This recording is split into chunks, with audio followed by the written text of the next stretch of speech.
Hello friends, welcome to திறந்துடு சீசை.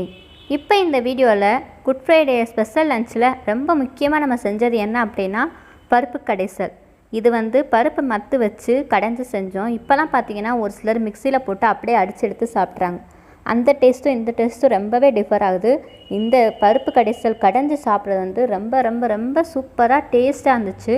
இது பேச்சுலர்ஸ்க்கு ரொம்ப ஈஸியாக இருக்கும். விலாகுங்கிறனால இது இன்ஸ்டண்ட்டாக பண்ண மாதிரி தான் காட்டியிருக்கோம். வாங்க இது எப்படி செய்யுதுன்னு பார்க்கலாம். ஃபஸ்ட்டு என்ன பண்ணோம் அப்படின்னா, ஒரு பாத்திரத்தில் துவரம் பருப்பு, அப்புறம் கொஞ்சம் மஞ்சள் தூள், ஜீரகம், தக்காளி, வெங்காயம் இதெல்லாம் போட்டு தண்ணி ஊற்றி குக்கரில் வச்சு வேக வச்சு எடுத்துக்கோங்க, ஒரு விசில் விட்டு. அடுத்து வானலில் எண்ணெய் ஊற்றி அதில் நம்ம தேவையான அளவு கடுகு அதை போட்டு கடுகு பொரிஞ்சதும் என்ன பண்ணோம் அப்படின்னா கருவேப்பிலை போடணும்.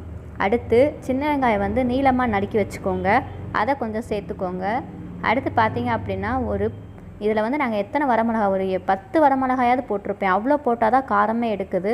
அதெல்லாம் தாளித்து நீங்கள் அதை சேர்த்து கூடவே உப்பும் சேர்த்து இந்த பருப்பு மத்து வச்சு நல்லா கடைங்க. கொஞ்சம் ஃபஸ்ட்டு கடையும் போது கஷ்டமாக தான் இருக்கும். அதுக்கப்புறம் நீங்கள் கடைஞ்சி பழகிட்டிங்கன்னா ரொம்பவே ஈஸியாக இருக்கும். இப்படி கடைஞ்சி சாப்பிட்றது ரொம்ப ரொம்ப ரொம்ப டேஸ்ட்டாக கிடைக்கிது. இந்த மாதிரி நீங்களும் செஞ்சு பாருங்கள். அப்போது நம்ம செஞ்ச மற்ற ரெசிபீஸ்க்கான வீடியோஸ்லாம் அடுத்தடுத்து நம்ம பார்க்கலாம். சைவம் முதல் அசைவம் வரை எளிய முறையில் சமைக்க திறந்துடு சீசை பாருங்கள். தேங்க்யூ.